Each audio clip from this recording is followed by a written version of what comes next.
Bonjour et bienvenue dans le podcast NBA Corner où nous allons revenir sur la qualification des Knicks en finale NBA et du Game 5 à venir entre le Thunder et les Spurs. Pour m'accompagner, c'est Charles que je salue sans tarder. Bonjour Charlie. Salut Josh, salut à tous. Charlie, on a eu deux Game 4 très différentes ces deux séries. Pas la même intensité, ouais. Et si tu veux bien, on va commencer par Cleveland face à New York. Des années que les fans des Knicks attendaient ça, après plus de 2 décennies à alterner entre les désillusions et le désespoir, les Knicks de New York se sont qualifiés pour les finales NBA pour la première fois depuis 1999, après le sweep des Cavaliers de Cleveland en finale de conférence. Hormis un premier match héroïque qui les a vus remonter un déficit de 22 points à moins de 8 minutes de la fin de la rencontre, les hommes de Mike Brown ont fait ce qu'ils font désormais depuis plusieurs semaines, à savoir dominer outrageusement leur adversaire pour s'imposer dans une euphorie offensive avec plus de 20 points d'écart ou plus au buzzer final. Après la défaite dans le Game 3 face aux Hawks, nombreux étaient ceux qui demandaient à ce que Mike Brown modifie son 5 majeur. Plus spécifiquement, envoyer Michael Bridges sur le banc parce qu'il n'était pas foutu de mettre un tir. Le coach avait maintenu sa foi en son joueur. On en avait discuté, toi et moi d'ailleurs. On avait dit que le problème, c'était pas forcément Michael Bridges, mais l'implication des autres joueurs autour de Jalen Brunson. Et mon Dieu, c'est exactement ce qui s'est passé. Le temps est venu lui donner raison. Bridges a largement retrouvé son niveau de jeu et son nom apparaît désormais dans les meilleures combinaisons de rotation de Mike Brown. Idem pour Karl Anthony Towns, dont on a déjà parlé toi et moi, son playmaking notamment. Le fait d'avoir fait de Towns quelque part un second créateur en complément de Jalen Brunson. Cette qualification des Knicks est aussi le témoin qu'il faut parfois prendre des décisions difficiles, comme la décision de se séparer de Tom Thibodeau, un coach qui leur avait permis de renouer avec la culture de l'effort, avec leur identité défensive. Ce n'est pas rien, mais il fallait laisser la place à un autre entraîneur, peut-être moins obtus dans ses rotations, moins prévisible dans ses choix stratégiques. Cette équipe possède tous les atouts pour aller au bout. Quand ils vont arriver face à leur adversaire en finale, ils seront reposés, ils seront frais et sûrs de leur basket. Les finales, je le rappelle, débutent le 4 juin prochain.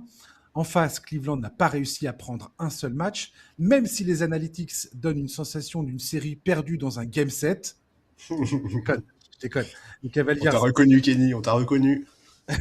Les Cavaliers ont certes réussi à se hisser en finale de conférence pour la première fois depuis le départ de LeBron James en 2018, pour la première fois depuis 1992, si on enlève la période LeBron James.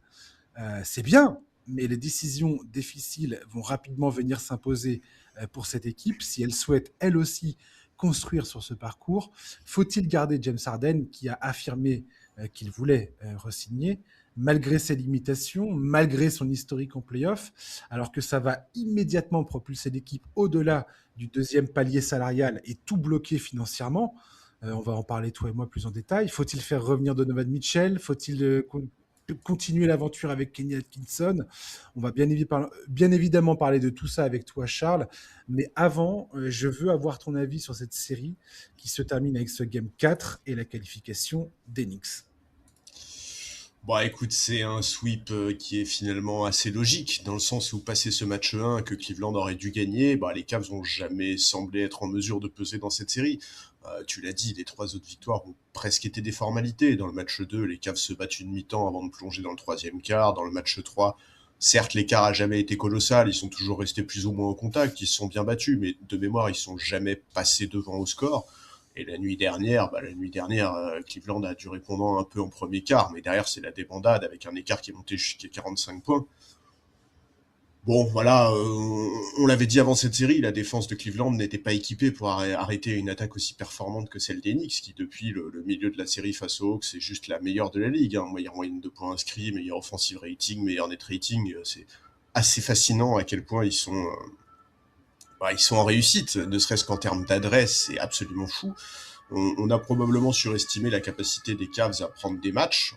Toi et moi, on les voyait en prendre 2, si mes souvenirs sont bons, 1 ou 2, je sais plus, mais On se basait un peu sur le principe que Donovan Mitchell et James Harden étaient toujours capables de prendre feu, que Mobley était intéressant sur ses playoffs et que sur le papier, en tout cas, Cleveland avait quelques armes pour éventuellement gêner Karl Anthony Towns dans son rôle de hub offensif.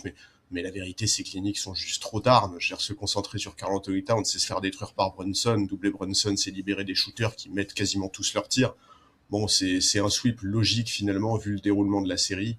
Le scénario du premier match, je pense, a fait trop mal aux têtes. Et comme en plus les corps étaient usés, il faut quand même pas oublier que les Cavs étaient passés par 2 séries en 7 lors des 2 tours précédents. La marche était trop haute pour eux.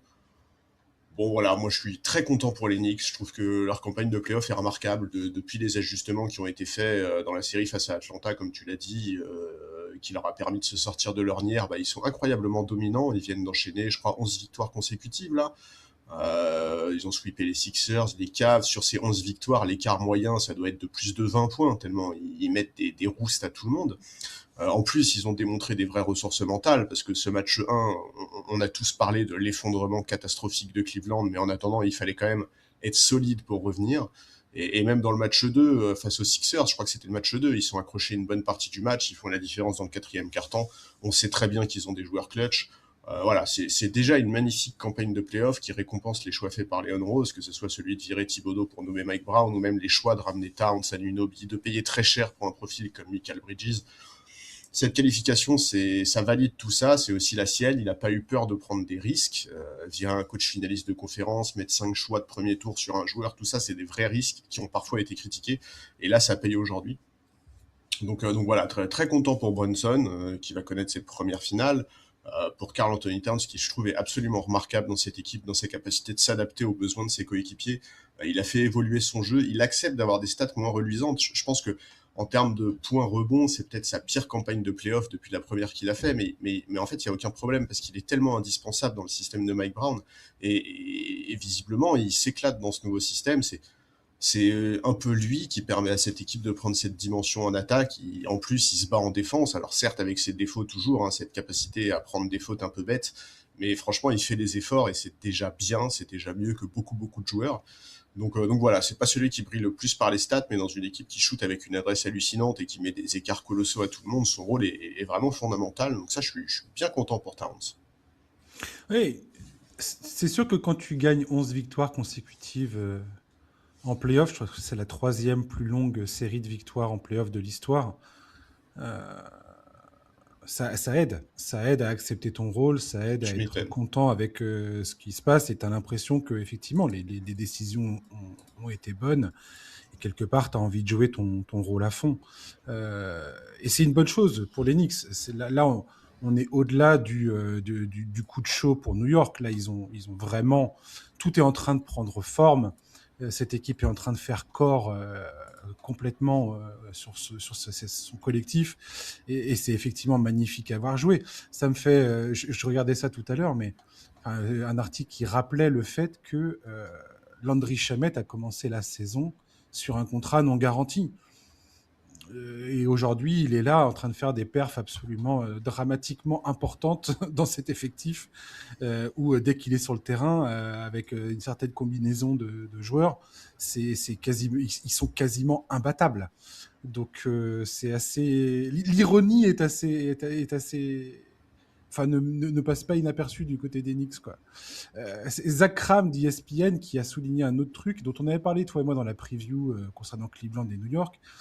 Il explique que, grosso modo, Cleveland n'a pas eu forcément un problème de défense, aussi bizarre que ça puisse paraître, mais statistiquement, c'est parce qu'ils n'ont jamais réussi à installer leur attaque que leur offensive rating n'était jamais bon. En fait, à chaque fois qu'ils ont gagné des matchs dans ces playoffs, ils avaient un offensive rating au-delà des 116 points. Et à chaque fois qu'ils ont perdu, les 9 fois où ils ont perdu, ils avaient un offensive rating à 110. Et ils n'ont jamais réussi à trouver cette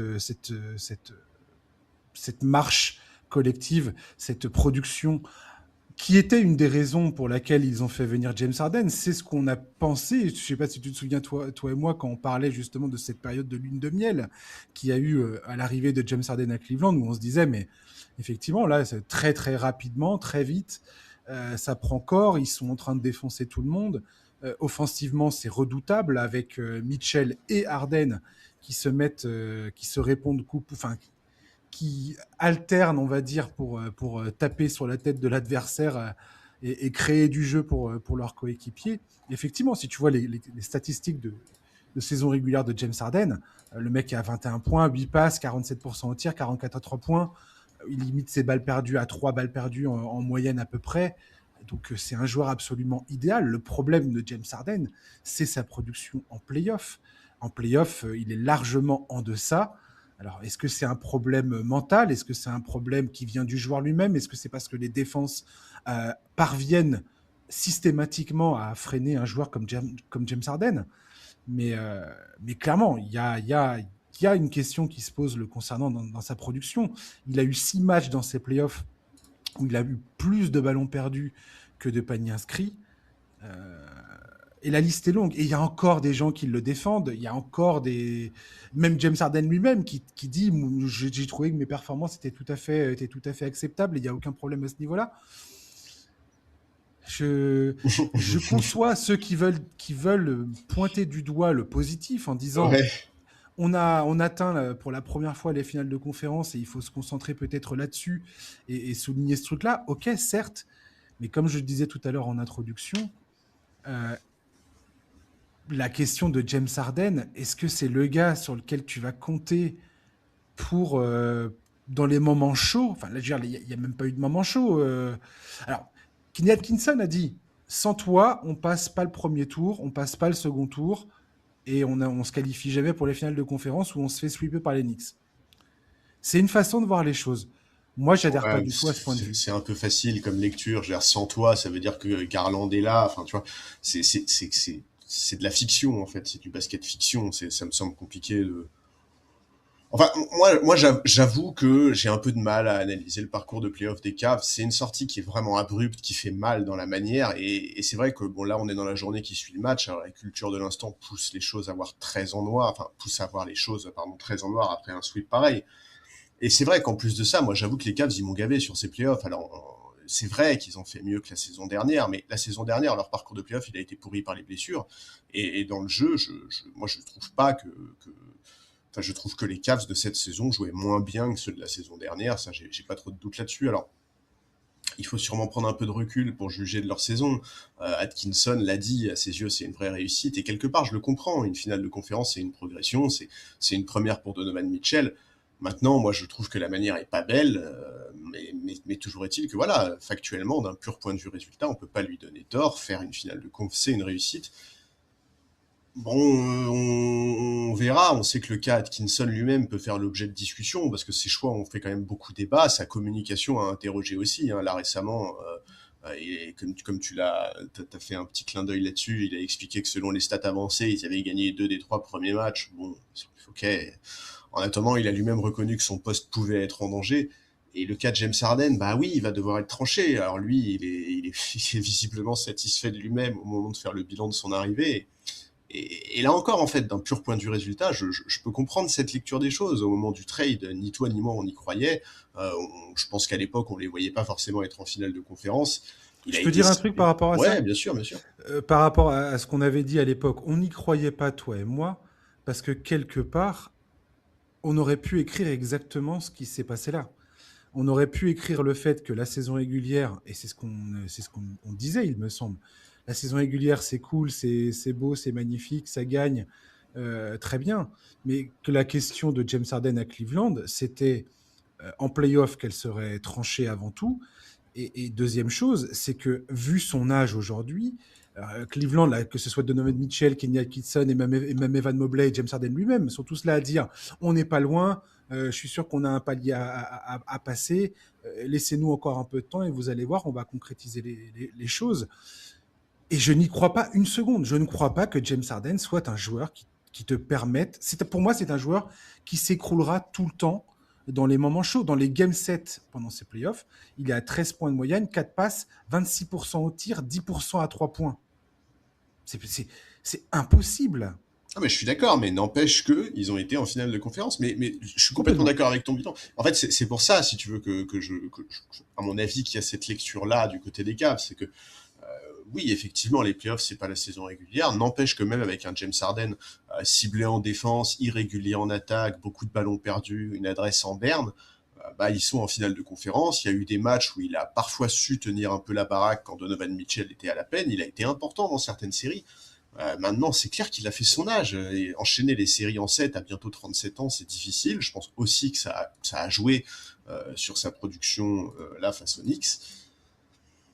On verra quels choix sont faits par la franchise. Moi, c'est clair que je pense pas que donner beaucoup d'argent à James Harden soit une bonne solution. Maintenant, à partir du moment où tu as fait le choix d'envoyer Garland aux Clippers pour le récupérer, est-ce que tu te mets pas dans une situation où tu dois le prolonger?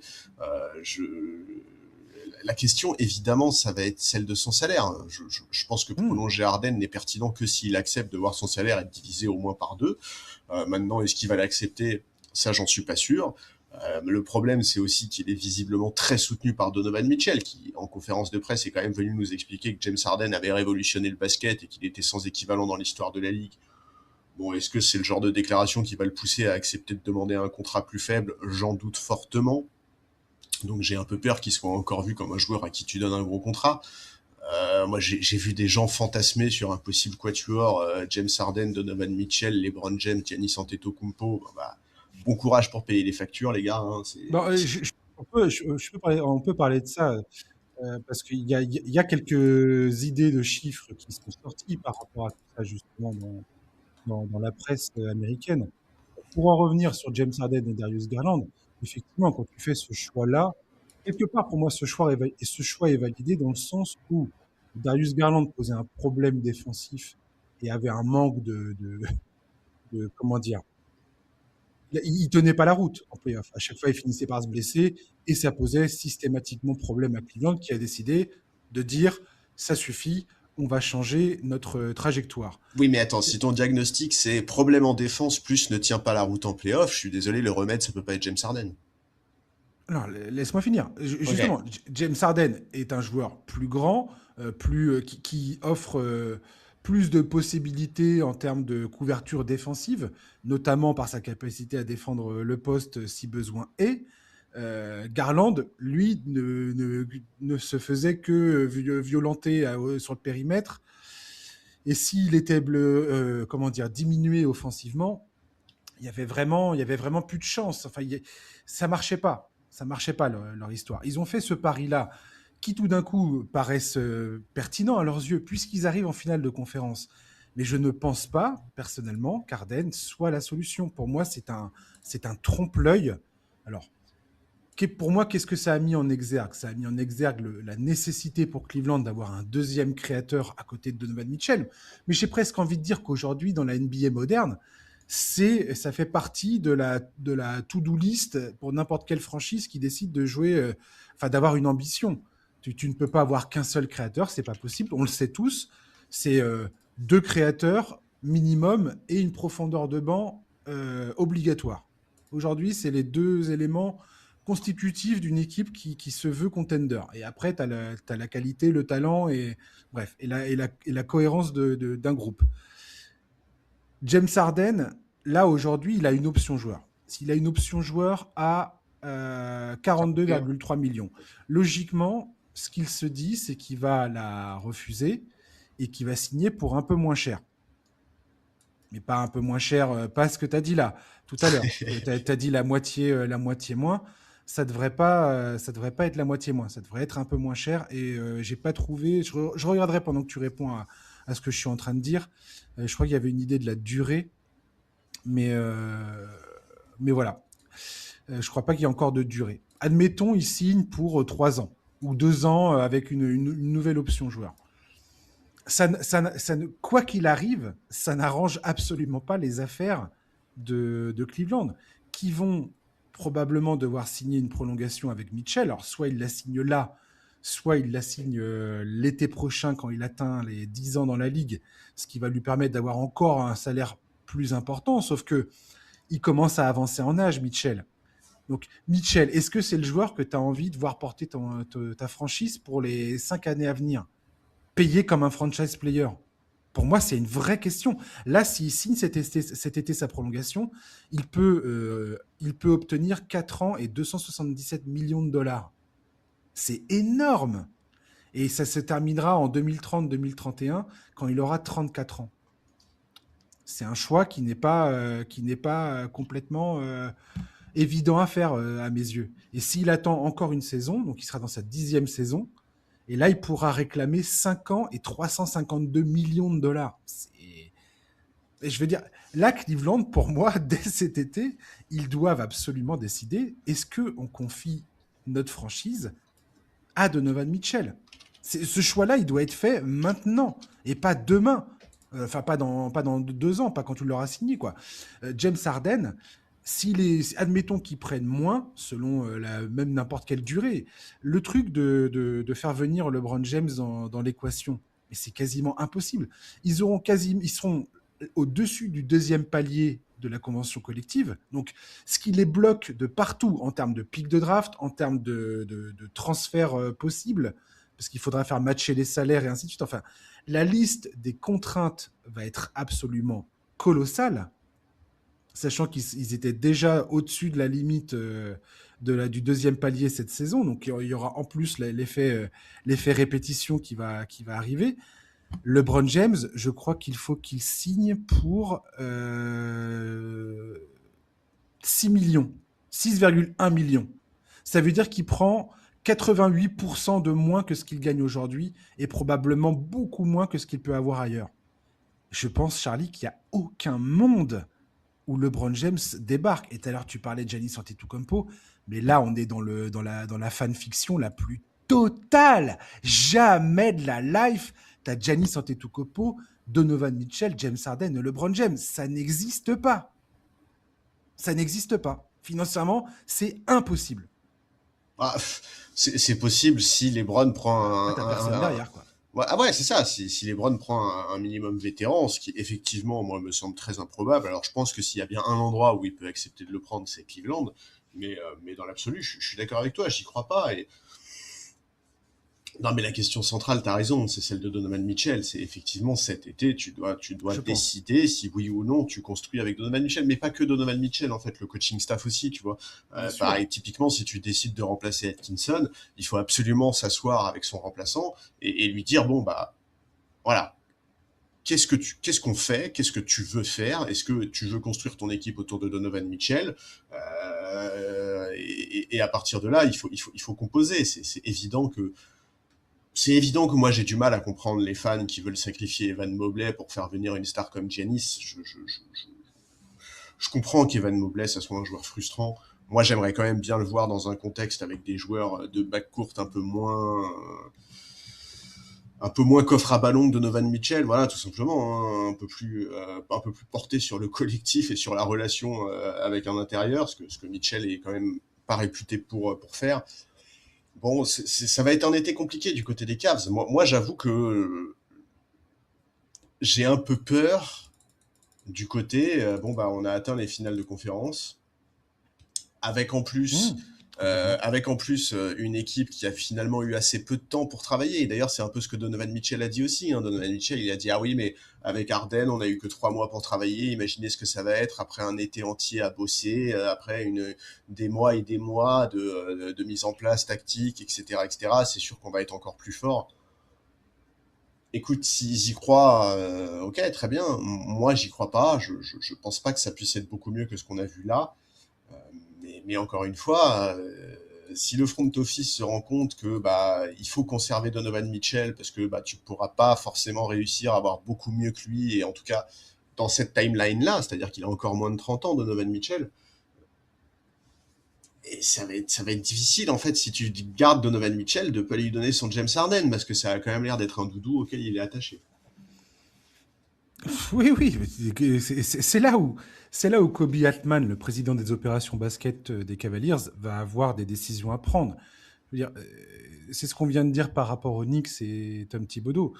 Quand Tom Thibodeau arrive à se qualifier en finale de conférence, alors que pendant 2 décennies, les Knicks étaient au fin fond du trou, avec aucun espoir d'aller nulle part, tellement leurs finances étaient complètement à l'abandon et qu'il n'y avait pas de joueurs capables d'incarner quelque part cette nouvelle ère.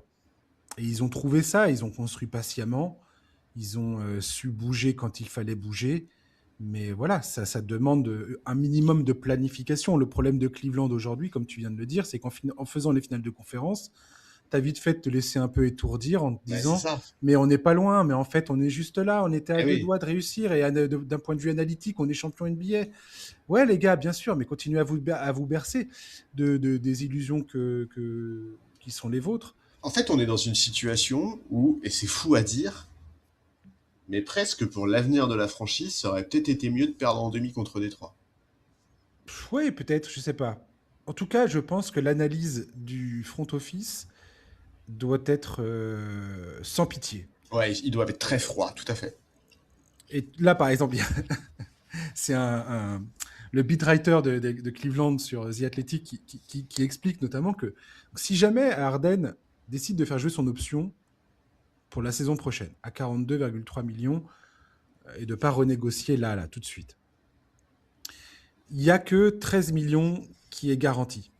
Et que s'il fait jouer cette option le 29 juin, donc c'est la date limite pour y parvenir, si Cleveland le vire avant le 11 juillet, ils n'auront à payer que 13 millions sur les 42.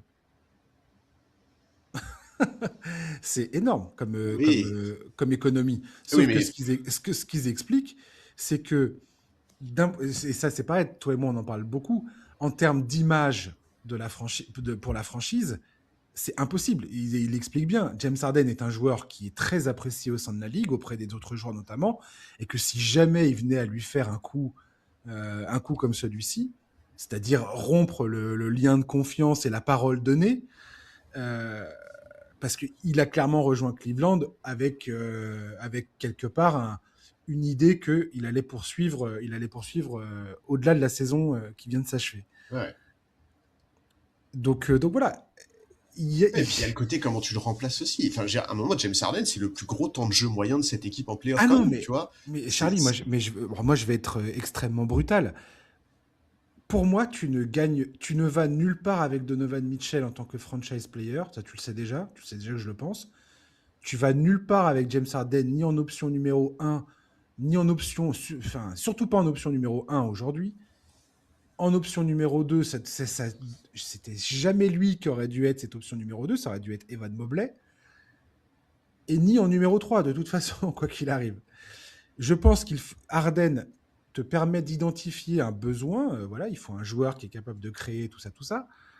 Pour moi, si je suis Cleveland, je me sépare de Mitchell et de Harden. J'essaie de trouver des contreparties et je reconstruis tout autour d'Evan Mobley. Très sincèrement, je, je profite de cette opportunité pour reconstruire autour d'Evan Mobley, qui n'est pas du tout dans la même timeline, c'est ni de ça. Donovan Mitchell, ni de James Harden. Non, mais de Sauf que personne dans Evan l'effectif. Mobley, ce doit être pour moi, et je continue de le penser, le joueur sur lequel tu mises, le joueur autour duquel tu construis, le joueur que tu développes. Et ce n'est pas avec un joueur comme Donovan Mitchell ni James Harden que tu développes Evan Mobley. Evan Mobley aujourd'hui est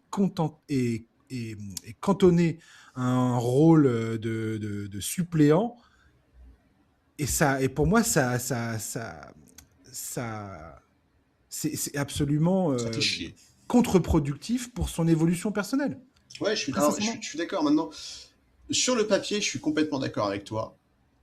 Le problème, c'est que c'est compliqué parce qu'en fait, aujourd'hui, tu parles de timeline, mais dans l'effectif des Cavs, personne n'est sur la timeline d'Evan Mobley. Il y a Jalen Tyson, point. Allez, il y a Keon Ellis, à peu près. Oui, Mais oui, sinon, oui, tout le oui, bien reste, c'est sûr. des 28, 29, 30, jusqu'à 36 piges, en fait. C'est que si vraiment tu veux reconstruire avec une timeline adaptée à Evan Mobley, c'est pas deux joueurs que tu dois dégager, c'est un sacré paquet. Alors bon, tu peux conserver des mecs comme Max Truss qui de toute façon euh, montrent bien à quel point il est utile, Moi, mais c'est un, c'est un chantier colossal. je suis le parti. Tu sais très bien que je suis partisan du. Pour faire 3 pas en avant, faut faire 2 pas en arrière, quoi. Ouais, mais là, je suis pas sûr que ce soit juste deux pas en arrière que tu dois faire. Si tu veux reconstruire autour d'Evan Mobley dès cet Bah, été. après, ça Là, je dépend pense que. quel genre d'asset tu arrives à récupérer quand tu deals Jarrett Allen, Donovan Mitchell et James Harden. Ça dépend la pertinence des moves que tu arrives à mettre en place. Tu peux, tu peux décemment recouper des assets. Par C'est exemple, ce qu'a toi, fait, t'espérerais quoi pour c'est Donovan Mitchell? exactement ce qu'a fait Léon Rose. Oui, oui, bien sûr, mais toi, À par exemple, l'époque, les t'espérais Knicks, quoi? à l'époque, les Knicks n'avaient quasiment plus aucun pic de draft, aucune marge salariale. T'avais- t'avais- Tu regardais cette équipe, tu avais vraiment l'impression que c'était la fin de la fin, quoi. Tu voyais pas de porte de sortie, tout le monde était là, mais c'est le désespoir absolu. Comment ils vont faire? Leon Rose, en même pas 3 saisons, a réussi à rassainir les finances, accumuler des pics de draft en faisant des bons deals, bien sélectionner des joueurs à la draft en gardant les jeunes qui étaient pertinents, également que tu pouvais développer. Enfin, aujourd'hui, c'est Mitchell Robinson, il me semble, le joueur le plus ancien de cet effectif. Et à se placer sur les OG Anunoby, où il n'a pas filé de premier tour de draft, il me semble. Il a filé Quickley et RJ Barrett sans filer de premier pick. Et c'est vraiment quand il est allé chercher Michael Bridges qu'il a tapé dans sa besace à pick de draft. Et pas Mais qu'un peu. ouais, mais autrement, franchement, c'est une, il a fait un boulot de dingo. Donc effectivement, la situation aujourd'hui peut paraître obscure et compliquée. Et tu te dis, mais attends, mais ça va où, comment, pourquoi? Et moi, j'ai pas de de science en salary cap assez poussée pour te faire un bilan de ce qui est capable de ce qui est capable de faire Kobe Altman. Mais il y a certainement un chemin à trouver. Oui, mais en fait, la question pour moi, c'est si tu trades Donovan Mitchell, qu'est-ce que tu cherches en fait? Est-ce que tu cherches du jeune à gros potentiel? Est-ce que tu cherches du pic de draft? Est-ce que tu Ça, cherches du joueur déjà établi? Tu vois, c'est aussi un peu tout ça c'est là sur où je te lequel dis tu dois c'est avoir là une où vue. je te dis que j'en sais rien. C'est que ça forcément, si tu mets Donovan Mitchell sur le marché, tu vois les options et après c'est la qualité du front office qui fera la qualité de la décision, quoi. Ouais, le même front office qui a décidé de miser sur James Harden, quoi. Parce que l'occasion s'est présentée. Bah, l'occasion Et s'est présentée, mais si au moment où tu fais le deal, tu lui assures quasiment de continuer au-delà de cette saison, moi, bon, moi, je... l'occasion t'a quand même ouais, poussé ouais, à ouais, faire une ouais. connerie, quoi. Ouais, ouais. Moi, je trouve pas ce deal complètement stupide. Et admettons, enfin, dans le sens où, pour moi, très sincèrement, la prise de risque fait partie de leur métier. On en avait parlé l'autre fois avec la draft et les Bien sûr. Pacers et tout ça là.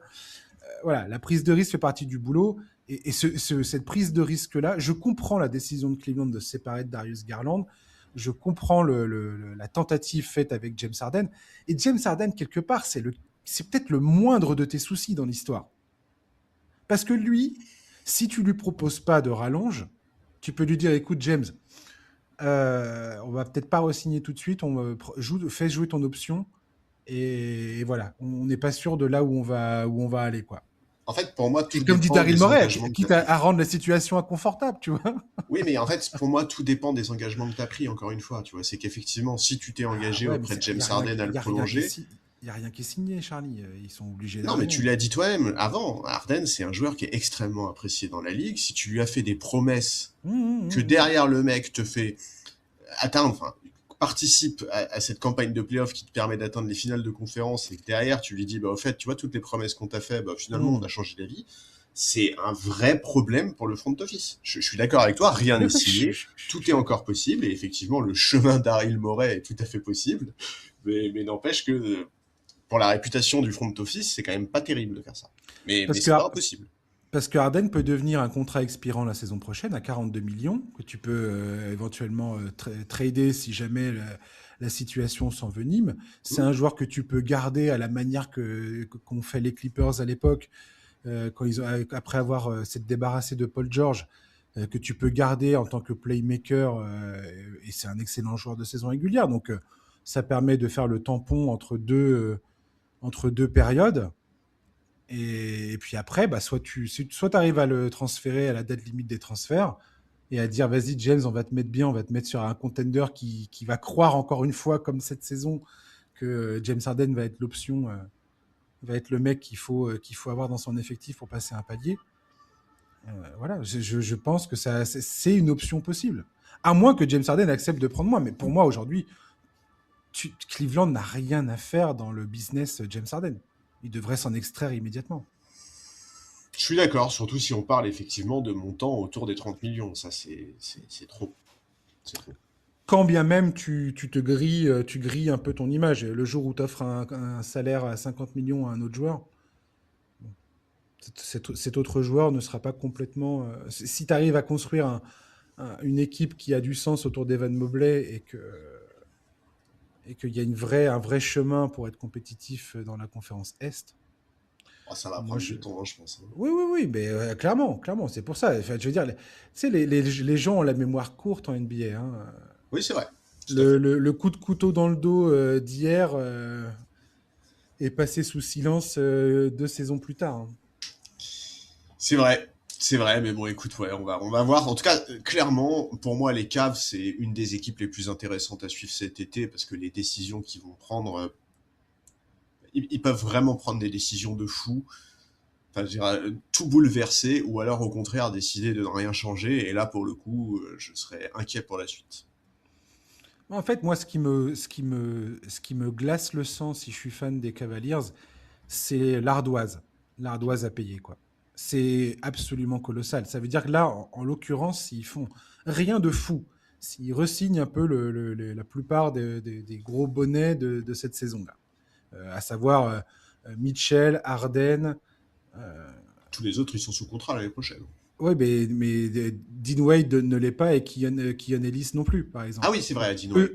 eux, ils sont partis. Eux, tu peux pas Ouais, du tout les re-signer. Et ton tout à fait. argent, enfin, je veux dire, ton salary cap est complètement blindé au-dessus du deuxième palier et tu as 12 joueurs dans ton effectif, sachant que ton effectif, logiquement, tu en as 15. Ah oui, surtout que Jarrett Allen, la saison prochaine, il passe de 20 à 28. Ah ouais, c'est vrai, ça c'est... Ouais. Donc, Mmh. donc, je te dis, moi, si je suis Cleveland, il y a quand même une réalité financière qui, qui s'impose et que tu peux pas ignorer d'un revers de la main et que tu peux pas commencer à jouer à NBA 2K en disant ah, on va prendre Giannis Antetokounmpo et LeBron James en prime. Attendez, oh, 2 secondes. Franchement, ce serait si drôle comme équipe. Ouais, sachant qu'on vient de dire que la profondeur de banc est un élément déterminant. Je veux dire, si tu commences à demander à James Harden, LeBron James, Giannis Antetokounmpo et Donovan Mitchell de jouer 40 minutes par match parce que derrière, c'est Mike Bibby qui vont faire revenir et Zydrunas Ilgauskas. Allez les gars. Et Joel Anthony aussi. T'es pas sorti, quoi. Je veux dire, t'y arriveras pas. T'arriveras pas au bout de la saison, c'est sûr. Ouais, Bref. non, c'est clair, c'est clair. Mais bon, écoute, en tout cas, pour revenir sur cette finale et puis pour parler quand même un peu de On va l'autre parler équipe, d'Enix un quoi. peu quand Ouais, même, parce que voilà. parlons de cette équipe qui va en finale NBA. Franchement, je suis trop content. En fait, je suis vraiment très content parce que avant ces playoffs, pour être très franc, j'avais un peu peur que le finaliste de l'Est, il se pointe en finale un peu comme victime expiatoire et qu'il subisse vraiment la loi de l'équipe qui allait sortir de la conférence Ouest. Même là, avant les finales de conférence, tout le monde disait un peu ah la vraie finale c'est Spurs Ouais. Thunder. Mais en fait, les Knicks ont eu un parcours tellement impressionnant où je les ai tellement trouvés au-dessus de ce qu'ils avaient montré en saison régulière avec des vraies forces dans le jeu, dans les têtes. Donc, en fait, je suis vraiment content de voir que bah, aujourd'hui, ils ont vraiment les moyens de poser des vrais problèmes à leurs futurs adversaires. Alors évidemment, on va attendre de connaître l'identité de l'équipe qui va remporter la conférence Ouest et la preview pour s'avancer et faire des pronostics. Mais ouais, je suis vraiment bien content de voir le visage qu'ils ont montré dans cette campagne et le fait qu'ils sont en finale. Et puis franchement, putain, mais quel plaisir d'avoir des matchs de finale au Madison Square Garden. Ça doit être énorme. Ce public mérite tellement ça. Ils vont foutre le feu à domicile comme à l'extérieur. Et puis pour la NBA, retrouver les Knicks à ce stade de la compétition, c'est tellement génial. Franchise mythique, salle mythique, public de fou. Enfin, vraiment, c'est idéal comme scénario, je pense, pour la NBA d'avoir cette équipe des Knicks en finale. C'est vraiment trop bien. Ouais, tout à fait. Et puis le niveau de jeu est effectivement extraordinairement élevé. Ouais. Ils ont vraiment réussi à faire la synthèse de toutes les forces qui composent cet effectif. Et, Et en fait, et ils ce jouent qui me- vraiment. C'est vraiment une équipe, en fait. Tout à fait. Et ça peut paraître hyper basique à dire, mais ça a vraiment pas toujours été le cas avec les Knicks ces Et dernières années, je ce trouve. qui est très drôle, c'est que 3 matchs dans ces playoffs, et on paraissait très loin du compte. on Ah était bah, là en c'est train de clair. se dire, mais c'est dingue que les Knicks on soit toujours là à se gratter la tête en se disant, mais qu'est-ce qu'on veut faire? Et tout d'un coup, ils ont débloqué le truc, et pas qu'un peu, mon Dieu, c'est absolument magique le run sur lequel ils sont aujourd'hui. Je veux dire, si t'es fan des Knicks, mais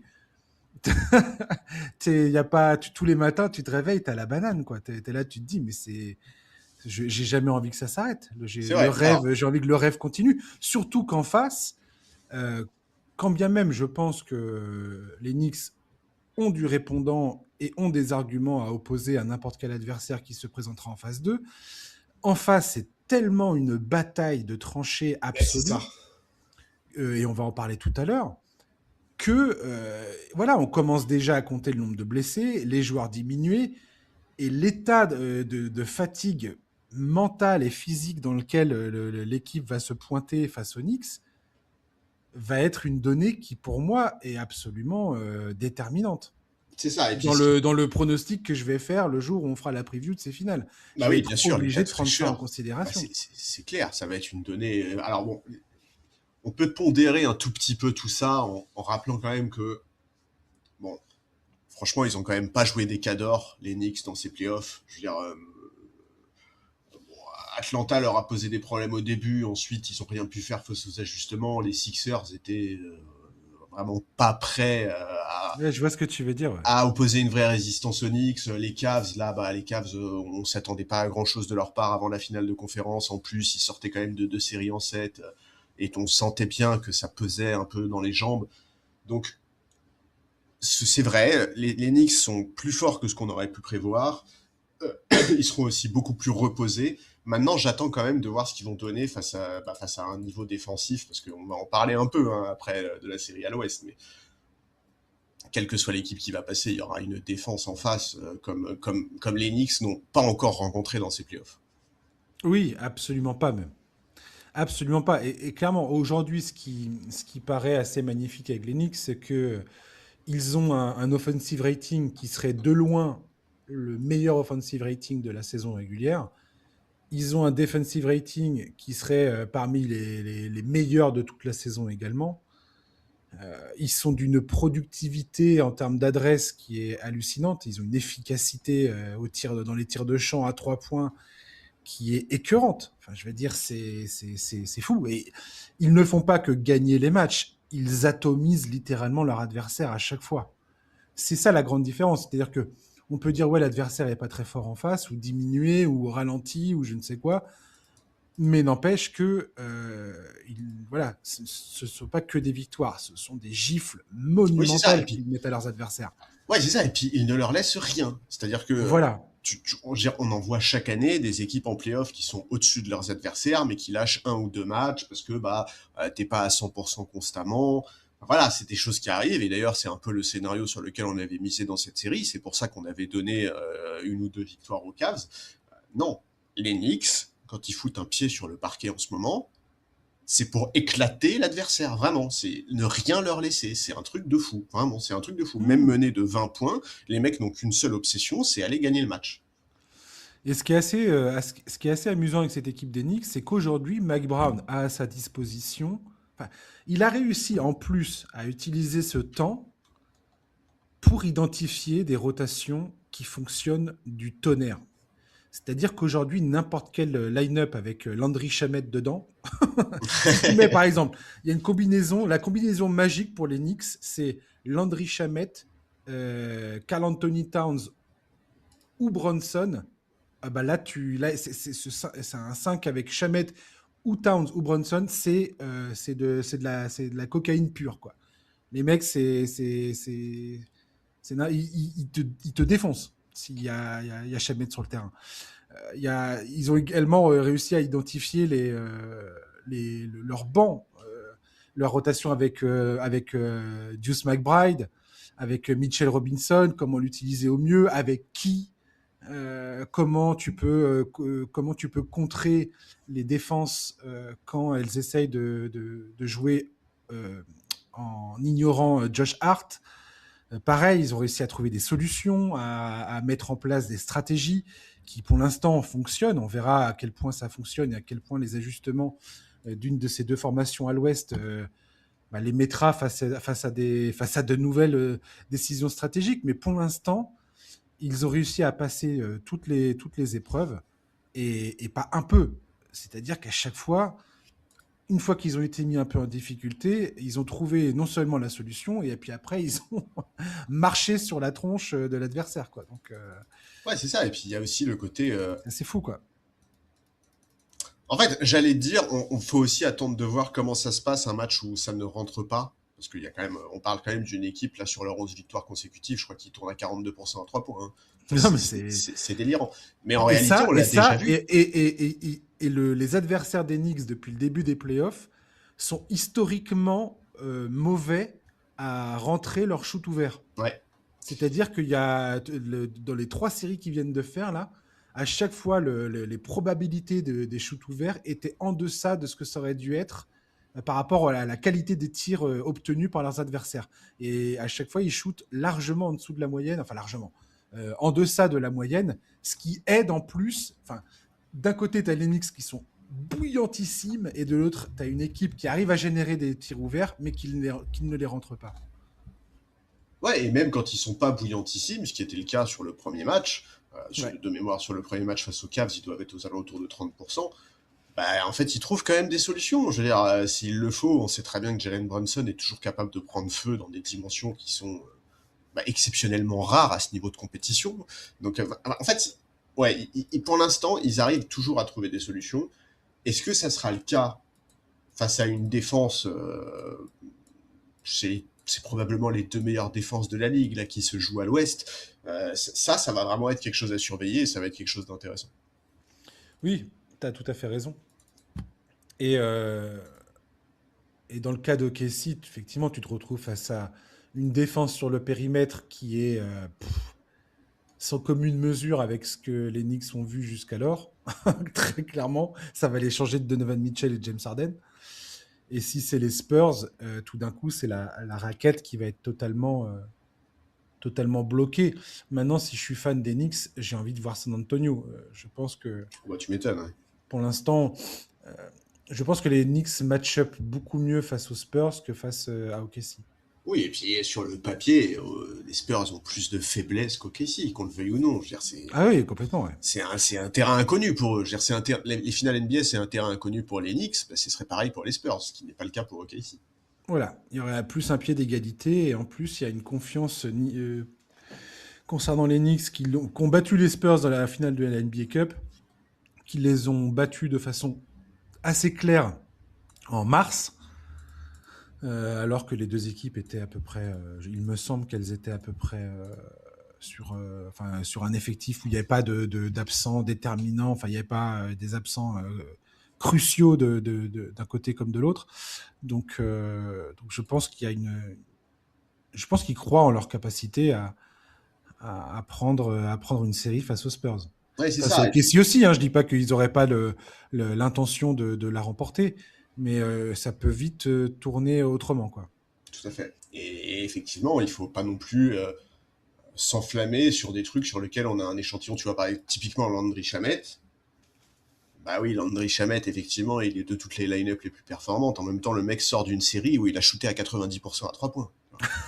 Non mais il faut dire les choses. Le gars a Ah pris ouais, 12 ouais. tirs à 3 points face aux Cavs, il en a mis 11. Et on sait que Landry Shamet peut devenir le joueur qui sera totalement injouable dans Ouais, une c'est ça. série face à OKC ou San Antonio, où le gars sera totalement, tu pourras pas le mettre sur le terrain, quoi. Tout à fait. On va parler du Spurs et du Thunder, et c'est une série qui tient toutes ses promesses. On a là une bataille stratégique de haut niveau avec des ajustements à chaque rencontre, des stars qui répondent présents dans les moments décisifs, des role-players qui signent des performances qui changent le cours des matchs. Il y a absolument tout ce qu'on recherche en playoff. L'engagement physique est très élevé et malheureusement, on a également quelques blessures à déplorer. Peut-être pas plus importantes que celles de Jalen Williams et AJ Mitchell pour le Thunder, qui perdent là deux créateurs de ballon, deux créateurs ballon en main, qui sont indispensables. On l'a vu dans le Game 4, ça impacte directement la production de Shai Gilgeous-Alexander qui doit assumer seul les responsabilités pour créer du jeu, en plus d'essayer de retrouver son efficacité offensive qu'il l'a un peu quitté dans cette série, en tout cas, ça c'est sûr et certain. Heureusement pour lui, le banc d'OKC et la défense collective ont permis aux champions en titre de s'imposer à 2 reprises jusqu'alors. Cette nuit, c'est un Game 5 pivot qui se jouera sur le parquet du Thunder. Charles, quel est ton sentiment sur les deux équipes à quelques heures de cette rencontre et à quel point tu penses que ce Game 5 peut faire basculer la série? Bon, de toute façon, les Game 5, c'est toujours un peu les matchs pivots dans les séries qui sont tendues. Écoute, moi j'avoue que le match 3 m'a vraiment fait peur dans le sens où il illustrait ce qu'on répète depuis le début sur cette équipe de Casey, à savoir que la profondeur de sa rotation est sans équivalent. On l'avait déjà mentionné après le match 2 où leur banc avait inscrit 57 points. Là, sur le match 3, c'est 76, je crois. Enfin, c'est de la folie furieuse. Moi, j'ai pas souvenir d'avoir souvent vu ça, enfin d'avoir vu ça tout court à ce stade de la compétition. Je sais que beaucoup de gens ont cité l'exemple des Warriors de l'époque Strength in Number en comparaison. Alors ma mémoire catastrophique me joue peut-être des tours, mais je trouve que la rotation du Thunder est encore plus profonde. Tu te souviens du message que je t'ai envoyé? Je t'ai dit Sam Presti est le MVP de ce Bien Game sûr, 3 parce que de cette la, saison. la pertinence de la construction de cet effectif ne cessera jamais de me bluffer dès que je Ouais. les vois en mode rouleau compresseur comme ils l'ont été dans le Game 3, quoi. Pardon. C'est ça, c'est que c'est un peu le côté fascinant avec cette équipe, c'est elle est agaçante par bien des aspects, mais en même temps elle est tellement fascinante par bien d'autres aspects, à commencer par sa construction. Mais bon voilà, c'est vrai qu'après ce match-là, bon moi je me suis un peu dit waouh, c'est dur. En plus là, les Spurs sont dos au mur, ils sont dans l'obligation d'aller gagner ce match 4 à domicile, sinon t'es mené 3-1 juste avant de repartir à Oklahoma City. Enfin c'est vraiment la situation infernale que tu veux éviter. Et puis ce match 4, franchement la perf défensive des Spurs, elle est folle. On peut pas banaliser ce qu'ils ont fait. Voir OKC inscrire moins de 90 points, c'est un truc qu'on n'a pas vu depuis 2 ans, que ce soit en saison régulière ou en playoff. Personne n'a jamais réussi à les tenir un total de points aussi peu élevé depuis qu'ils ont commencé à dominer la ligue. C'est exceptionnel ce qu'ils ont fait. Mitch Johnson a dit que c'était peut-être leur meilleur match de la saison et je suis assez d'accord. La maîtrise qu'ils ont eue dans cette rencontre-là, elle est hallucinante. Alors, certes, OKC a eu des gros problèmes d'adresse, mais ça vient aussi de l'énorme pression défensive qu'ils ont subie. Les choix de ne pas doubler sur Shai Gilgeous-Alexander ont vraiment payé. Les Mm. rotations défensives ont été excellentes. En fait, on sait très bien qu'il y a d'excellents défenseurs individuels dans cette équipe, et même collectivement, dans la lecture du jeu, dans la discipline pour pas trop faire de fautes, pour faire les bonnes aides au bon moment, pour rester toujours concentré, faire les bons déplacements, ils ont été quasiment parfaits. Et franchement, compte tenu de leur jeunesse et de leur manque d'expérience, c'est exceptionnel ce qui s'est passé. Vraiment, Je suis d'accord. je sais qu'il y a plein de gens qui trouvent qu'on en fait trop avec cette équipe, mais vraiment, sortir une perf pareille dans un contexte pareil, je trouve que c'est hors norme, avec en plus le narratif qui entoure tout ça. Popovic qui visiblement est venu passer une tête dans le vestiaire pour passer un coup de gueule après le match 3 parce qu'il estimait que les joueurs de cette équipe n'étaient pas au niveau qui était attendu. Enfin, c'est trop bien, c'est vraiment... c'est le scénario que tu peux pas faire un meilleur scénario que ça, tu vois, pour cette réaction dans le match 4, et je trouve ça génial. Wembanyama a été excellent, il a vraiment donné le ton pour son équipe. Je veux dire, à la mi-temps, il est pas loin d'avoir mis la moitié des points des Spurs. C'est vraiment le leader par excellence, c'est le meilleur joueur de la série, sans contestation possible. Et ça prouve la dimension invraisemblable qu'il a pris. Je veux dire, personne n'a autant d'impact que lui des deux côtés du parquet en NBA. Il est le patron de cette équipe. La manière avec laquelle il a répondu présent dans un moment où il fallait absolument gagner, c'est extrêmement solide. Et franchement, ouais, je suis encore et toujours épaté par ces Spurs qui collectivement ont tous su prendre les mesures de l'enjeu et répondre présent dans ce contexte-là. Et en plus, Fox et Dylan Harper ont montré des choses encourageantes dans ce match 4, alors qu'ils étaient visiblement encore dans le dur sur la rencontre précédente. Et ça, c'est vraiment une très bonne nouvelle pour San Antonio. Harper a pas encore l'air à 100%. On sent que sur certaines situations où il est moins confortable que d'habitude, notamment sur des drives, mais je trouve quand même que leur perf dans le match 4 a été rassurante. Ouais, Fox aussi, on voit bien qu'il y a plusieurs fois où, quand il essaye de faire la différence en pénétration notamment, où c'est certains mouvements latéraux en défense, on voit qu'il est assez limité. Et dès qu'il y a un choc, tu sens que ça lui fait Ouais, mal. ça Tu sens que la grimace. douleur est là. Non, je partage tout à fait ton sentiment. Effectivement, quand j'ai vu le Game 3, là, je me suis dit, OK, là, on est sur le Thunder champion en titre qui est en train de remettre les pendules à l'heure à tout le monde, qui est en Ouais, train de dire, fini de jouer, on siffle la fin de la récréation et on va vous mettre la tête dans le seau et vous allez comprendre ce que c'est d'être un champion. Et la science du jeu de Shai Gilgeous-Alexander dans ce match 3, franchement, j'ai été absolument bluffé. Alors, il a toujours les trucs qui m'énervent, hein, ça changera pas et je ne vais pas revenir là-dessus Oui, mais ce parce que match, j'ai je pas trouve envie. qu'on ne peut pas le réduire à ça. Voilà. Et d'ailleurs, on ne cesse de le dire, Charlie. Je suis désolé, on n'est jamais dans la caricature le concernant. On a toujours dit que Shai Gilgeous-Alexander était un joueur extraordinaire, qui n'avait pas besoin de tous les Theatrix à côté, là, de tous les jeux d'acteurs pour être le joueur qu'il est. Ceci étant dit, dans ce match 3, il a littéralement dépecé au scalpel cette équipe des Spurs. Il a réussi à les faire, à les faire surjouer, à les précipiter défensivement. Il utilisait l'inexpérience des défenseurs contre eux-mêmes. C'était absolument magistral comme performance.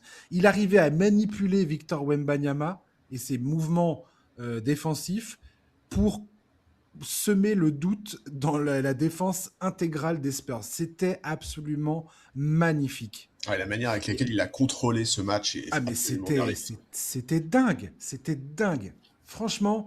Et en plus, le fait qu'il n'ait ni Jalen Williams ni AJ Mitchell pour l'aider à la création, ça rend sa performance d'autant plus impressionnante.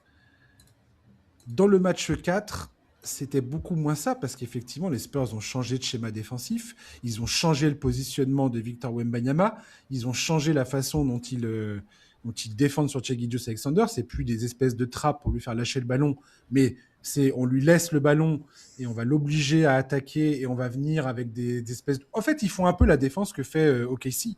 Je sais pas si tu as eu ce sentiment-là, mais moi, j'ai eu vraiment l'impression de voir des fois un copier-coller. En fait, c'est comme si les Spurs imposaient à OKC la même défense que ce qu'ils font d'habitude aux autres, quoi. Et je l'ai presque retrouvé également dans les commentaires où tu as beaucoup de fans d'OKC qui disent mais attendez, c'est quoi ce bordel? Ça, c'est pas possible. Là, c'est trop, il y a trop de contacts, il y a trop de pression, ça le fait pas. Et j'avais presque envie de dire, bah les gars, c'est exactement ce que tu vis, c'est exactement ce que j'ai vécu en tant que fan des Nuggets l'an dernier, où tu as l'impression qu'ils viennent par vagues incessantes taper les ballons dès que les joueurs prennent la balle en main, notamment dans la raquette ou autour de la comment dire, autour à l'intérieur de la ligne des 3 points.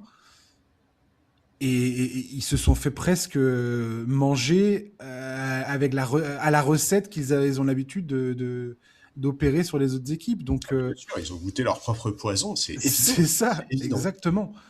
Et je comprends bien que l'aspect ultra physique de la défense des Spurs dans ce match 4 peut être déroutant pour le Thunder, parce que d'habitude, c'est eux qui ont cette identité-là. Et là, tout d'un coup, ils se sont retrouvés face à la même chose et les Spurs ont totalement pris le dessus, parce que aussi ils ont Victor Wembanyama qui, comme tu l'as dit, est assez clairement le meilleur joueur de cette finale de conférence. Shai Gilgeous-Alexander, je viens de parler de son 3e match qui était absolument époustouflant en termes de maîtrise, de métier, de performance pour pas seulement se servir lui-même, mais pour créer pour tout le monde. Mais individuellement, il est quand même sur une série avec un manque d'efficacité qui est assez... À l'image de ces playoffs. Hein. Oui, complètement. Ça date pas de la série des Spurs. Mais aujourd'hui, je pense que si tu es fan du Thunder, tu croises les doigts pour que Shai Gilgeous-Alexander te sorte un match comme il est capable d'en sortir, comme il en a sorti en régulière. C'est-à-dire avec une efficacité au tir qui est au-delà de la moyenne, qui est historique, et surtout un net rating où tu t'attends à autre chose le concernant. Or, aujourd'hui, le Thunder gagne ses minutes quand ils ont certains joueurs du banc, notamment Caruso, qui a plus, je sais pas combien, c'est indécent comment le mec pèse sur le résultat des matchs. Shai Gilgeous-Alexander, aujourd'hui, c'est pas tout à fait ça, quoi. Donc, moi, ça m'interroge vachement la manière dont les Spurs ont réussi pour le moment. Alors, comme tu dis, c'est pas que les Spurs qui ont... Enfin, c'est pas que contre les Spurs que Shai Gilgeous-Alexander a descendu de 3 étages en termes d'efficacité, mais n'empêche que pour l'instant, les San Antonio arrivent à le contrarier. Et pour moi, sans Jalen Williams et sans AJ Mitchell, Eh oui. les choses se compliquent sérieusement pour OKC. Ils ont besoin d'un deuxième créateur. Mais c'est clair, et pour l'instant, il faut bien avouer que bah ils l'ont pas vraiment.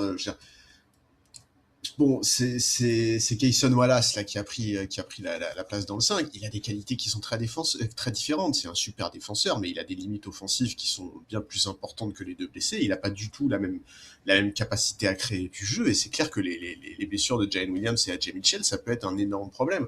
Euh, En plus, bon, j'ai pas tout suivi sur les dernières news, mais j'ai quand même pas l'impression que les deux puissent revenir dans cette série, en tout cas en pleine possession de leurs moyens, ce qui donne quand même une vraie fenêtre d'opportunité aux Spurs. J'ai vu que Jalen Williams pouvait éventuellement jouer. AJ Mitchell, c'est sûr que non, il joue pas le Game 5. Ah, mais il sera pas à Jalen 100%, Williams, Jalen Williams. il y a encore une question, mais moi j'ai presque envie de dire que c'est ultra dangereux de le faire jouer, ce mec-là, Ouais, mais il aujourd'hui. prendra le risque. Rappelle-toi l'année dernière. Ouais, L'année ouais, ouais, dernière, non, mais d'accord, mais il a pris tous les risques en playoff pour aller jusqu'au bout. Donc, s'il y a un risque à s'il prendre, se j'ai fait le aucun doute tendon qu'il le d'Achille, fera. Charlie, t'en as pour plus un an ou plus, hein. Ah oui, oui, non, mais moi, je suis d'accord avec toi. Dans l'absolu, je ne prendrai pas de risque. Mais je pense que s'il y a un risque à prendre, il le prendra. Maintenant, écoute, avec ou sans Jalen Williams et AJ Mitchell, bon, j'attends quand même la réaction d'OKC. Déjà, après le premier match, on s'attendait à ce qu'ils se fâchent et ça a pas loupé. Là, ils viennent de subir un Oui. truc auquel ils sont pas habitués. Tu l'as dit. D'habitude, c'est eux qui imposent une telle pression défensive et une telle intensité à leurs adversaires. Ils n'ont pas dû apprécier de se faire manger à la sauce avec laquelle ils mangent les autres d'habitude. Bon, j'ai un peu tendance à penser que leur maladresse terrible du match 4 va pas se reproduire. Sur le match 4, de mémoire, le banc d'OKC, c'est 5 sur 27 à 3 points. Bon, c'est clair que ça complique les choses. Il y a peut-être un entre-deux entre marquer 76 points et pondre une telle catastrophe à 3 points. Dans l'absolu, en fait, OKC, ils ont fait le boulot voilà, à l'extérieur. Ils ont remporté un des deux matchs, ils ont récupéré l'avantage du parquet. Maintenant, ils sont de retour à domicile avec l'objectif d'aller chercher un troisième match qui leur donnerait deux opportunités de conclure la série. Voilà, j'ai vraiment hâte de voir ce match 5, comment Denio va s'adapter à ce nouveau modèle défensif qui laisse beaucoup moins de tirs ouverts côté opposé. Est-ce que San Antonio peuvent continuer à limiter Shai sans doubler sur lui? Quelle solution à la création ils vont trouver? Là, la balle est vraiment dans le camp de Denio, même si d'un pur point de vue résultat, encore une fois, OKC a fait le job. Ils sont dans une situation où malgré tout, c'est à eux de s'adapter et de trouver des solutions. Donc voilà, j'ai hâte de voir ce match 5, j'ai hâte de voir comment ça va se passer. Et j'essaye de me dire qu'il faut pas m'enflammer, même si la perte défensive des Spurs vraiment sur ce match 4 elle est remarquable. J'ai envie de revoir le match là ce soir, et même si oui les soucis physiques d'OKC ouvrent une vraie fenêtre d'opportunité pour les Spurs, mais bon, sur le papier le Thunder a toujours l'avantage du parquet, toujours l'avantage de l'expérience, ils ont toujours une belle rotation. Voilà, j'essaye de ne pas m'enflammer, mais je note que nos deux scénarios sont encore possibles, hein. Toi, tu avais dit 4-2 Spurs et moi 4-3 Spurs, donc je croise les doigts. Oui, je sais pas à quel point je dois m'enflammer concernant les Spurs. Il y a un moment dans le Game 4, je me suis dit, j'ai un peu pensé, c'est marrant, j'ai repensé à la série des Spurs au Thunder en 2012, quand le Thunder était une jeune équipe qui affrontait justement cette équipe des Spurs qui était absolument redoutable. Je crois qu'ils étaient sur une série de je sais pas combien de victoires consécutives, 20 victoires consécutives, un truc comme ça, entre la saison régulière et les playoffs. Et ils se présentent en finale de conférence face à ces gamins du Thunder. Et San Antonio remporte les deux premiers matchs de manière assez convaincante. Et là, tout le monde se dit, bah, c'est mort. Ok, si jamais ils parviendront à se dépatouiller de cette situation, il y a trop de métiers, il y a trop d'expérience, c'est trop. C'est trop. Les Spurs roulent sur la NBA, c'est too much. Il n'y aura jamais la place pour passer. Et in fine, c'est pas ce qui s'est passé du tout. Le Thunder va remporter les 4 matchs consécutifs derrière parce qu'ils avaient trouvé la faille. Ils avaient pris l'ascendant sur leur adversaire. Il y a plusieurs fois dans cette série où j'ai senti que le Thunder, franchement, essayait essayait de tout leur pouvoir pour essayer on a l'impression que le moindre panier, le moindre ballon perdu leur coûte énormément et qu'ils connaissent le côté indispensable de surtout pas laisser les Spurs faire un run. de surtout pas laisser les Spurs exploser en contre-attaque et ainsi de suite. Alors que de l'autre côté, j'ai l'impression que les Spurs sont beaucoup plus sereins dans l'idée de dire bon, là, il faut encaisser ce moment qui est en train de se passer, mais il y a toujours moyen qu'on revienne ou qu'on recolle au score. Et cette sérénité-là, je sens qu'elle est plus du côté des Spurs que du Thunder. Donc ça m'étonne un peu. Alors je sais pas à quel point c'est parce que je suis plus pour San Antonio que pour le Thunder, j'avoue. Hein. Puis aussi parce qu'on est juste après ce match 4, tu vois, si on avait Oui, enregistré oui, ce numéro après le complètement, match complètement. 3, on aurait Après, le Thunder a les moyens. Enfin, il y a toujours le SGA game où le mec où il peut nous sortir 45 points avec 75% de réussite, des 3 points dans tous les sens, et puis il n'y aura plus rien à dire. Chet Holmgren, est-ce qu'il est capable de sortir de sa torpeur? Cela reste à voir. Et puis il y a ce banc d'OKC qui reste de toute façon une machine de guerre. Et s'ils nous refont un match 3, comme tu l'as très bien dit, Marc Desno peut tout à fait trouver de quoi contrer les ajustements défensifs des Spurs. Encore une fois, utiliser cette pression qu'ils mettent euh, contre eux-mêmes pour essayer de trouver des solutions, les pousser à faire des fautes, les pousser à s'engager, parce qu'il y a plusieurs fois où il y avait quand même des situations où le Thunder aurait pu capitaliser. Pour le coup, dans ce match 4, ils n'ont pas rentré les tirs. Donc je c'est pense qu'il y clair. a des solutions. Ce match 5 va être absolument étouffant pour San Antonio, va nous en dire long sur cette équipe, et on verra bien à quoi ça va ressembler. Mais Ouais, tout à fait. j'ai bon espoir qu'ils puissent faire les. Je crois que le Thunder n'a pas perdu 2 matchs consécutifs en playoff depuis des plombes. Et là, si c'était le cas dans ce match 5, ça serait un exploit, vraiment. Ah bah oui, c'est vrai, oui, non, contre Indiana l'année dernière, ils en perdent pas deux d'affilée. Ouais, ouais, bah écoute, ouais, moi j'ai trop hâte de voir ça, et puis j'ai envie de voir si San Antonio est capable de maintenir ce niveau d'intensité, je veux dire, constant, parce que sur le match 3 aussi, ils font une grosse entame, mais derrière, quand OKC fait un run, notamment via ses remplaçants, ils reviennent dans le match, ça se complique. Là, vraiment, sur ce match 4, le niveau d'intensité était fou. J'ai aimé le fait qu'ils recommencent à vraiment marteler la raquette. C'est une donnée qui est très importante pour eux dans cette série. Hein. Là, sur ce match, ils en mettent 50 points dans la raquette. J'ai aussi aimé le fait qu'ils prennent beaucoup plus soin du ballon. Il y a que 12 pertes de balles. Normalement, c'est depuis le début de la série, ils étaient très au-dessus. Alors, c'est évidemment aussi les résultats des retours de Fox et Harper, hein, qui peuvent prendre le relais d'un Stephen Castle à la création. Et d'ailleurs, Stephen Castle a bien dit après le match à quel point il était soulagé de les avoir retrouvés.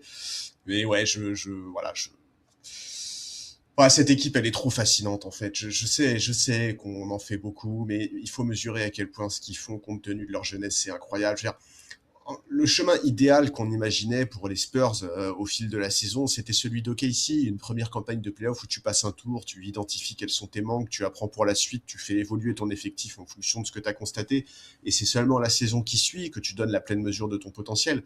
Et déjà, quand OKC avait fait ça l'année dernière, on était choqués de leur jeunesse, de la vitesse à laquelle ils apprenaient, de la Complètement. maturité dans leur jeu. C'était déjà choquant. Là, les Spurs vont encore plus vite. C'est leur première campagne de playoff et ils sont déjà là en finale de conférence. Ils sont en train de tenir tête à l'ogre OKC. Et franchement, je parle même pas du niveau de Wembanyama. C'est déjà le meilleur joueur de la ligue. Je suis sûr que ça va faire tiquer les haters d'entendre ça, mais factuellement, qui fait mieux que lui sur ses playoffs? Qui a plus d'impact des deux côtés du parquet que ce mec-là sur ses playoffs? Ah, mais on l'a dit et répété. Ce joueur est hors norme. Et il est tellement hors norme que aujourd'hui, c'est pas dingue de se dire que les Spurs vont atteindre les finales alors qu'ils ont une bande de gamins dans cet effectif, quoi. Et que lui, défensivement, l'impact qu'il a est irréel. Mais oui. Et Et son franchement, impact est historique. Je veux dire, il n'y a aucun, dans n'importe quel sens où tu prends cette histoire-là, ce n'est pas exagéré de dire ça. Je veux dire, euh, dès qu'il est sur le terrain, les Spurs dominent outrageusement le champion en titre. Et quand il est en dehors, OKC martyrise, torture les Spurs. c'est clair. Et franchement, à un moment, il faut juste être factuel. Moi, ça fait 20 ans que je suis la NBA, toi, ça fait encore plus. Je n'ai jamais vu ça. Je Ouais, n'ai jamais vu ça. Un moi mec non de plus. cet âge-là qui fait ça, je n'ai jamais vu ça. Si, j'ai déjà vu ça. LeBron James en finale de conférence contre les. Ou je sais plus c'est quoi, c'était les finales de conférence contre les Pistons, où il enchaîne les performances et ils arrivent à éliminer les Pistons alors que ces gars-là étaient en finale ou en finale de conférence tous les ans. Et je crois Ouais, que c'est ouais. Oui, en mais 2007. ouais, mais Wemby, c'est pas juste une série. Je veux dire, il fait Non, ça de manière constante je depuis. sais bien. Mais je me souviens que quand j'avais vu LeBron James à ce moment-là, je m'étais dit, c'est fou que ce gars-là, à cet âge-là, parvienne à avoir un tel impact où on est là à trouver ça, enfin pas à trouver ça normal, mais c'était absolument scotchant de voir ça, quoi. Et là, effectivement, je me retrouve face à un joueur où je me dis, c'est totalement anormal ce à quoi on est en train d'assister. C'est clair. C'est, il faut un joueur comme lui pour voir ça. Et c'est Tom Abestro là, qui sortait les stats dans cette finale de conférence. Il tourne à plus de 30 points, plus de 13 rebonds, plus de 4 passes, 3 contre par match. Et il est à quelques lancers francs de. Je crois s'il met un lancer franc la prochaine fois, 1 sur 1 au lancer franc, il tournera en 50, 40, 90 sur les finales de conférence face à cette défense qui est réputée comme historique. Enfin, c'est même pas réputé. Ah non, qui est Elle est historique, comme tu dis, complètement historique. factuellement. Et c'est une des défenses les plus redoutables jamais vues de toute l'histoire de la NBA. Et je veux dire, je sais pas si on comprend ce que ça veut dire. J'ai l'impression qu'il y a beaucoup de gens qui comprennent pas ce que ça veut dire. Mais moi-même, des fois, je suis là à me dire, attends, mais j'ai bien lu, j'ai bien lu ce que je suis en train de lire. C'est complètement dingue, c'est complètement fou ce qu'il est en train de faire, ce type. Et pour moi, ça ne fait aucun doute que si les Spurs, admettons que les Spurs soient éliminés face à OKC, je sais pas, on va refaire le prochain. Là, on est quel jour? On est mardi. On est mardi. On va voir quand est-ce qu'on va faire le prochain. Si on le fait après le match 6, on verra. On va voir, on va s'organiser toi et moi pour faire ça. Admettons que les Spurs soient éliminés, qu'ils perdent les 2 prochains matchs. Mais l'année prochaine, la saison prochaine, les Spurs, mais bon courage pour se les farcir, quoi. Parce Ah ouais, que oui. l'expérience qu'ils sont en train d'engranger là, en tant que gamin de 20 ans, finale de conférence face aux champions en titre, je veux dire, ça va aller que en empirant cette histoire. Oui, et puis les Il y éventuels avait, ajustements qu'ils peuvent faire. alors, Je veux à dire, moins qu'il y ait des blessures graves et personne ne souhaite ça.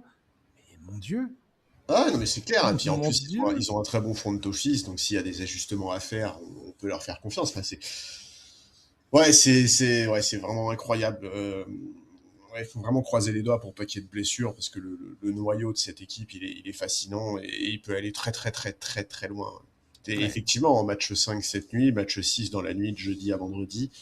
Donc, ouais, donc le prochain podcast, c'est vendredi, quoi. Vendredi Ouais. soir, Et, logiquement. et éventuellement un match 7 ce week-end, hein, parfait pour regarder ça en direct. Donc, ouais, j'ai hâte. Et en tout cas, pendant ce temps-là, les Knicks, tranquilles, sur le canapé, qui vont pouvoir regarder Ouais. ça de très près. Ils doivent espérer que ça soit toujours aussi intense. Ils doivent espérer que ça dure le plus possible. Ils sont vraiment dans une position qui est confortable en l'état, là. Ça serait quand le match 7 s'il y a un match 7? C'est Ce serait samedi samedi. ou Samedi, dans la nuit de samedi à dimanche. samedi et dimanche? Donc potentiellement, on pourrait faire, je sais pas, on verra. Je suis en train de m'emballer un peu trop là, un peu trop vite. Je suis en train de dire ouais, on va faire un podcast le dimanche si ça, pour parler de la fin.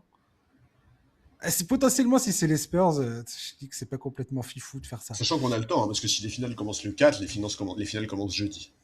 Ouais, non, mais je pense, en fait, je te dis ça parce que je pense que je vais brûler d'impatience de te parler de ce game set si jamais il y en a un, quoi. Tu comprends ce que je veux dire? Ah, mais le Je game vais set. avoir envie de Ouais. débriefer cette histoire et je me dis, tant qu'à parler au téléphone, autant le faire en s'enregistrant parler, tu vois. Je sais pas, on verra. Faut voir selon nos disponibilités, c'est ça le plus compliqué au final. Tout à fait. Bref, on verra, mais ouais. Moi, j'ai un sentiment qui me dit que les Spurs aujourd'hui, minus AJ Mitchell et Jalen Williams en pleine possession de ses moyens, je pense que les Spurs ont l'ascendant aujourd'hui. Et très sincèrement, voilà. Tu vas porter la poisse, arrête. Arrête, mais il faut pas porter cette responsabilité. Victor Wembanyama, il a rien à péter de ce que je raconte dans Tu mon podcast. m'étonnes.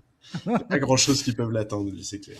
Mais, mais j'ai hâte de voir ça. Après, l'inexpérience des Spurs m'empêche d'être beaucoup plus d'être beaucoup plus vindicatif par rapport à ça, tu vois, d'être complètement à 100%, Ouais, mais même tu si vois, voilà, justement, j'ai tellement l'idée que ce match 4, c'est celui où leur inexpérience, c'était elle un aurait dû, piège. ouais, Ouais, tout à elle fait. aurait dû se manifester à ce moment-là. C'était vraiment le match où t'avais pas le droit à l'erreur. Retourner à OKC en étant mené 3-1, c'était fini. C'était la fin de la série, franchement. Complètement. C'était terminé. Tu pouvais faire une croix sur ce qui se passait la suite. Mais là, la manière, le match qu'ils ont pondu, vraiment, ce match 4, moi, je m'en remets pas. Vraiment, leur performance défensive. Franchement, pour le podcast, on va pas se mentir, depuis 2 ans, les matchs d'OKC, on a dû en voir plus de 99%. Mm. J'ai jamais vu OKC se faire exploser comme ça défensivement. Non. C'est de la folie, vraiment, c'est de la folie. Non, non, encore une fois, j'insiste vraiment sur le fait que enfin, face à une équipe comme les Spurs, c'est vraiment, et on en avait parlé dans la preview, toi et moi, Charlie, c'est vraiment un piège que de n'avoir qu'un seul ou aucun des deux. C'est un baiser de la mort de n'avoir ni Jalen Williams ni AJ Mitchell. Ah, c'est clair, ouais. C'est vraiment très compliqué, quoi. Très franchement, moi, je suis épaté malgré tout du fait que ils arrivent à digérer l'absence de Jalen Williams aussi bien qu'il l'ait fait toute la saison, sur tous les playoffs, et que ce soit les Spurs uniquement qui leur posent problème, quoi. Mais Bah, en sinon, fait, putain, t'as l'impression qu'ils ont besoin de personne d'autre, quoi. en C'est... régulière, quand AJ Mitchell a été blessé la fin janvier, début Mhm. février, ils ont eu quelques défaites quand même, ok, ici. Hein. Ça a Ouais, été ouais. difficile. Hein. Déjà, j'ai souvenir que sur les 4-5 premiers matchs où AJ Mitchell était absent, je crois qu'il y a que 3 ou 4 défaites. Bon, face à des bonnes équipes, hein. En tout cas des équipes correctes. Non, d'ailleurs, il y avait Indiana dans le lot. Il n'y avait pas du tout que des bonnes équipes. Il y avait une défaite face à Indiana. Mais ouais, il y a eu... tout n'a pas été parfait, même en saison régulière, quand AJ Mitchell n'était pas là. Son rôle à la création cette saison est vraiment extrêmement important. Complètement. Et ça permet de soulager Alexander, parce que c'est beaucoup plus facile de défendre sur une équipe où tu sais que le danger viendra toujours de la même personne. Bien sûr. Et tu vois bien, j'avais trouvé une stat comme ça qui expliquait le nombre de kick-out passes, donc les passes que tu fais quand tu arrives à rentrer dans la raquette, donc jeu en pénétration, pour ressortir pour un shoot ouvert. Dans les matchs 1 à 3, enfin des matchs 1 à 3, OKC avait 26,7 kick-out passes par match, qui menait directement à un tir. Et la plupart du temps, un tir ouvert. C'était 66,9% en effectif field goal percentage.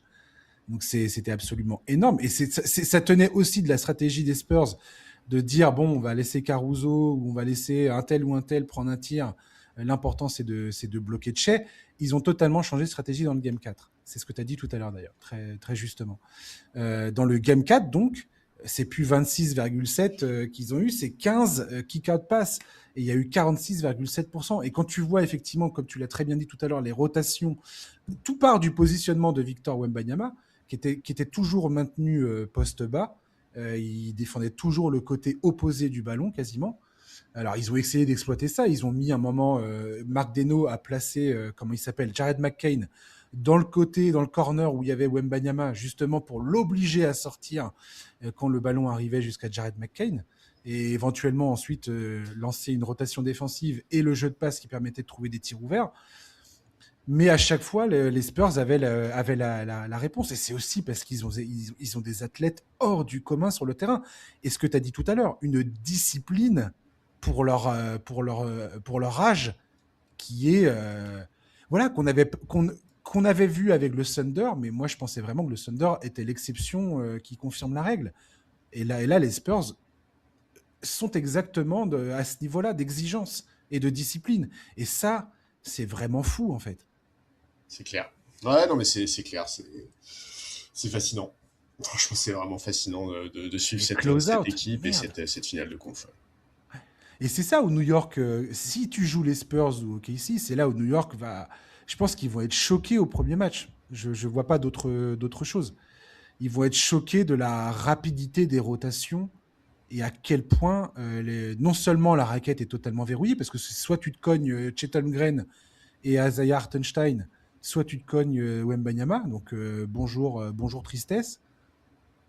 Et sur le périmètre, c'est Stephen Kessel qui va poursuivre de façon incessante Jalen Brunson ou les espèces de monstres de Casey, là, enfin, la collection d'arrière ultra défensifs de Casey. Bonjour l'enfer, quoi. Ça va changer. Ah oui, ça va leur faire tout drôle, oui, ça c'est clair. Une toute autre ambiance. Ça, c'est clair. Deux salles, deux ambiances. Charlie, merci de m'avoir accompagné. Ouais, écoute, avec plaisir. Hein. Franchement, quel bonheur de parler et de cette série et de la qualif des Knicks en finale. Franchement, c'était bien agréable. Ouais, complètement. Et puis voilà, je t'avoue que je vais pas bien dormir cette nuit. Je vais me réveiller tôt demain matin pour mater le match en différé avant d'aller taffer. Et on verra bien ce que ça donnera. Et on se retrouve vendredi, toi et moi, pour parler donc de match 6, donc soit qualif pour une équipe, soit match 7, preview d'un match 7. Ouais. En tous les cas, c'est un menu qui fait plaisir. Exactement. Chers auditeurs, merci de nous avoir écoutés jusqu'au bout. Et puis donc on se retrouve vendredi pour un nouvel épisode du podcast. N'hésitez toujours pas à faire des pouces, à mettre des étoiles si vous appréciez le podcast, à faire des commentaires sur les différentes plateformes, sur YouTube où on est également. Voilà, n'hésitez surtout pas à faire ça, ça nous aide beaucoup, et à passer le mot autour de vous si vous avez des fans de basket. C'est toujours une bonne chose, ça permet de faire un peu grandir le podcast et de continuer à vous proposer des épisodes, notamment en vue de la saison prochaine. Voilà, et on se retrouve vendredi. Ciao, bye bye.